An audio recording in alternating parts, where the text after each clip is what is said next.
someone like King Kong if he's going to be supported by the rest of the team here from CYBERHERO. But very quick coming out, another one, Hayabusa is going to be manned out. Then the Eve for that last phase here for ONIC. So what is the priority? They'll take up the Lancelot. So one of the few last standing assassin junglers to pick up here. Yeah, a really, really good pickup here for ONIC Philippines. Again, playing through the comfort and playing through the strengths of ONIC Philippines has been one of the biggest point of criticism towards the team. And they go for the Yu Zhong plus the Gatot Kacha. I'm a fan of the Yu Zhong Gatot Kacha, but the fact that they left the Lancelot up for grabs, Naisu, means that it should still be good for ONIC Philippines. Yu Zhong Gatot Kacha is really, really good at zoning, denying the neutral objective take. Usually you want to go up against the Hayabusa or the Yisun Shin, so in this case, they've technically given over a hero that can still have counterplay against the Yu Zhong and Gatot. And you can already see ONIC Philippines build towards that, right? They know, yes, there's a Yu Zhong on the other side, but we can definitely still contest for the neutral objective. That's why they got a utility mid. They want to try to get that mid prio plus the Lapu Lapu to go for those big plays later for neutral objective 1. This is basically just standard CYBERHERO. Or standard ONIC Philippines with their first 3 picks. I think even for CYBERHERO, these are picks that generally they're going to be happy with, that they've brought it in some of the qualifiers here. Very quick, by the way, second phase done. So ban's already done, completed. A Cho right off the bat being picked up here now. Esmeralda, the response, hey, they're ready to get in, man. They're ready to get in game 1, I feel like. With these last picks, Khalid. Wow. This is, I think, everything except the Esmeralda, man. But hey, and there's a Selena last pick over here for CYBERHERO. Well, at least for CYBERHERO, they got the mid prio that they wanted to go for, but I don't even know if it's guaranteed here. The Khalid, I think, is more of a guarantee in terms of mid prio, and the side lanes look good too. Cho's going to be going gold here with the Gatot and the Selena going to mid lane. So yeah, I think matchup-wise, I'm leaning towards ONIC Philippines, man. Despite the Yu Zhong, I think the Yu Zhong is a really good pick again when it comes to controlling neutral objectives. The thing is, though, with the mid prio of the Khalid plus the Jusin and the Lancelot on the hands of ONIC Philippines, I think they have enough outplay potential to beat CYBERHERO in game number 1. Well, ladies and gentlemen, here's one last look at the lineups here. Yes, Esmeralda gold for Kelra. We were just talking about this, but overall comfort for ONIC Philippines. So what we heard them say in the interview, basically there is no pressure. They're ready to go into this game and give a great matchup for the fans here. CYBERHERO bringing out a little bit of a different draft, I feel like, than what some people would aim to see or expect. But already jumping in game 1. Welcome to the best of 3 here, the playoffs. It's the semi-finals between ONIC Philippines and CYBERHERO. Again, we didn't get a glimpse of it. They're playing for 100,000 USD to go ahead and claim that prize. And again, the pride that comes with it. You can see Kim Poi getting quite low already. He's going to hold on to the Revitalize, doesn't use it. But this is the thing, man. We got to look at the early game. That we know that ONIC Philippines likes to play aggressively in the early into that first hurdle if they can. And I'm wondering if CYBERHERO can match that potential, match that pace that we usually see from ONIC Philippines. I mean, just looking at it now, Naisu, I love the way that the mid duo is playing this lane, man. The fact that they didn't go for the insta-clear to lethal because they know they're going to win in the matchup. So instead, they're just utilizing this mid prio to dominate the mid lane. As of right now, Fangor's already behind an XP. They're going to freeze the lane even more, so they're going to punish that hard coming into neutral objective 1. CYBERHERO have a Yu Zhong, which means they want to play for Turtle 1, but it doesn't look like Fangor's going to be in the right position. He gets lifted up there. Oh, Brusco flickers in, secures first blood for ONIC Philippines. Hey, man, first blood on a Khalid. We've seen Brusco do this before. You've probably seen it with your own Khalids in the roam. And I'm wondering what build path he's going to go first off. With an early first blood for your roam, especially a Khalid, you know you can apply pressure now, like even more than he already can. And so that's something they're going to have to watch out for. Fangor throws out an arrow, but nothing to follow. They're all going to get in place, though, it looks like, for this first turtle already. Kimpoi's in position, but this could be a little risky. Yep, they're going to go for the taunt there. Just give it the Thorn Rose. Oh, the taunt comes in, but there's no red tree to follow it up. King Kong securing it now. Kim Poi caught in the midst of it all. That's a Petrify, but it only lands over on the Lapu Lapu. Enough burst from the rest of the team. So it's a turtle for Kirk. Turtle for Kirk. I think overall that's fine. ONIC Philippines knew that, hey, we don't have that level 4 just yet. When that fight broke out, Oh, whoa. They're going to go for under the turret.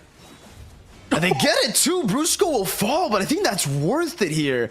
Hold on. Abyssal Arrow lands. Fangor gonna go for some damage in the bottom lane. That's Crimson Beacon. Oh no, it's a flicker out from Super Prince. He's gonna be able to lift Fangor back up. The stun lands, and the bravest fighter will slice him down. That's ONIC Philippines taking the kill lead in the game. Yeah, like I was saying, man, Brusco earlier when he got that first blood, I kind of expected him to be a little aggressive, and I don't know if, you know, that aggressive under the first turret, but again, you're the roam, it's fine, you've already got those 2 kills. Kimboy, oh my lord, should be fine. He is a Ganaconcha, so he gets on out of there.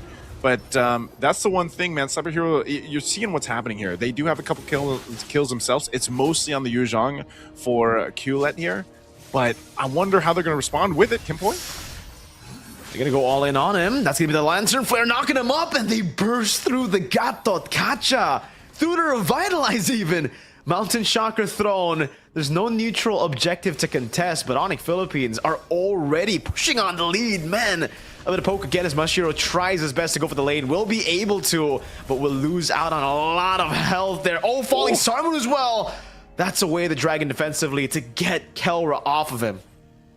Okay. Kelra, how do we feel about the gold lane Esmeralda, man? Have we seen it like pop up too much? I feel like it's still one of those things that just, you know, gold lane itself has been in this kind of like transition ever since the whole patch and everything else. And like, how do you feel about it? In Indonesia, we've been seeing a lot of the Esmeralda golds, man. We just really like brawly compositions, right? So yeah, it's all true. About that. We even saw the Uranus gold for Alter Ego. So nothing too crazy here for ONIC Philippines. Just from an Indonesian caster's eyes point of view. Kimboy, though, knocked up. Just a bit of CC put on him. Kimboy looking for the damage again, but Kelra's walking over from the gold lane. Brusco with a walk up 2, doing some damage. Lantern Flare now into the Raging Sandstorm. And Kimboy just does not know what hit him. Oh. That's almost a lock from Mr. Kirk there, but the Black Dragon Firm is timed really well. An all-in from Killit. Now over to Kirk, who doesn't have Bravest Fighter. That's going to dive over to the back line. Oh, good Petrify, the Furious Dive. Able to catch him with the Weighted Dragon as well. And the Abyssal Arrow catches him right on time. Killit still able to sustain with the DOT of the passive, but will finally be taken down as Martizi claims the turtle. There we go, CYBERHERO. Whoop, mid lane still? Are they going to force a fight? Okay, they back off. I was going to say, the arrow earlier from Fangor was great in that turtle pit. Keeping CYBERHERO in this game. Again, it's nothing too crazy. The lead that they have to work against is just, you know, nearly a couple thousand gold here at this point. But they've got a pretty good pacing to go with, and it's more so of, are they going to be able to utilize Mashiro later on? I think that's one of the bigger questions is, you know, this gold lane, Cho, for example, the kicks that he's going to be looking for, they have a pick-off potential. Oh, Kirk. Okay. Brave fighter out of there. Arrow thrown out. That's the thing, man. They have mainly pick-off potential with this lineup from CYBERHERO. Oh, my lord. Shiro. Get Purify out. They're going to go for the turret juggle, and they will get the kill under turret as Brusco Soul Lanes almost gets a solo kill on Fangor, who's going to have to back away now. Brusco rotating up top, and it should be a turret for ONIC Philippines up top. Prince picking that one up. Actually, the minion's doing it, but Prince was assisting. That's what Super Prince does, man. That's what the captain does here. And again, this is one of his signature picks lately, ever since the Jushin came out. So allows him to go ahead and control the pace of the lane, really, on this pick. And it's one of the heroes that, like, you won't see Prince die too much on this Jushin pick. He does get out with the beacon. Good flicker out there. He saves the beacon. That's going to be the all-in, but he saves the Crimson Beacon. Now Raging Sandstorm flicker, and Martizi gets caught by the Raging Slash. Super Prince as well finally decides to go for the beacon, and this should be a free turtle for ONIC Philippines. Kirk trying to go for the cut in the lane. Kill it. Looking for the damage back, but Kirk is super strong right now. Dashes back in, forces out the Black Dragon, and he's going to be taken down from the skies, man. Turtle for free for sure now. Fangor and Kimboy, no chance of walking in that turtle pit. Ooh, man, talk about value on Brusco right now with the Khalid. Again, when this came up in the draft, it was all comfort that we saw here. Kelra putting some pressure between the turrets. Purify out. That's going to be the way the Dragon locking him down, and enough from Martizi. A bit of a weird decision there from Kelra, but it will still be rewarded. They get some pressure in the bottom lane, a few good hits on that tier 2. And that's it. I think that should be the end of this invade, unless Kimpoi gets knocked up into the blades of Brusco. Raging Sandstorm to chain CC him. Kimpoi still has Revitalize and the AOG. Kirk looking for the cut in the bottom lane now, taking a bit of damage. We'll have to finally kill it under that tier 2. All right, let's take a look at CYBERHERO specifically. I mean, I feel like this is, oh man, as Kill It goes down, King Kong just styling under the tier 2, man. This is the thing, they were holding on for a while, but now they're losing control. Oh, Fangor's running away, but Brusco's waiting as he heals back up. That's Kelra cutting the wave, and King Kong now on Kimpoi. Yeah, he's gonna charge that Unbreakable. Kelra able to get a fadeaway kill on Mashiro as he flickers out. And now Mark Teasy has to respect this. Gonna go for the Traceless backwards. It's a Sky Piercer for Friends as his second item, I believe, here. 2-0 and 8. And that's gonna be racking up as Kirk jumps in. Gonna be taunted down, but has the Raging Slashes now to get back to full HP on the minute waves. Goes through with the Raging Slash into the disengage. He's gonna be taking low, flickers out the safety. Furious Dive answered by the Raging Storm in the back line. The AOG catches Kirk, but they get the kill on Mark Teasy. Oh, Super Friend's gonna use the beacon. I don't know if King Kong wants to follow up. He sees the low health bars. Oh, that's a dive in. Way to Dragon Lock him down. King Kong been a bit too much that he could chew, but it's the dive again with the Sky Piercer. Friends picks up a kill on Mashiro. He's finally on the board. Make it 10 on the Sky Piercer. Oh man, it's just, you know, you didn't think ONIC Philippines might go for it, but they knew they wanted the limit test here. Like, we see Kelra just dancing on the Esmeralda, taking shots from the turret. Doesn't matter because he has the shields too.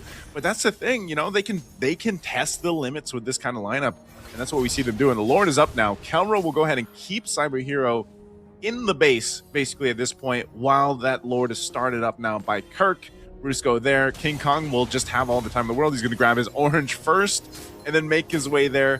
There doesn't seem to be much that can happen for CYBERHERO unless they force this fight, and I'm worried if they do, man. If they force a fight around this Lord, they could find themselves here getting wiped out potentially. They've got to go ahead and go about this very carefully. King Kong already grabbing his buff, making his way for that Lord that was held there.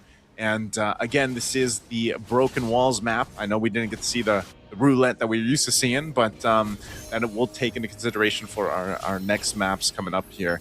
But that's pretty much going to be a free Lord. Objective secured here for ONIC Philippines. Well played from ONIC Philippines. At this point, right, they've taken enough risks in the early game. They've won out on most of the gambles that they really just can play it safe all the way to the end now.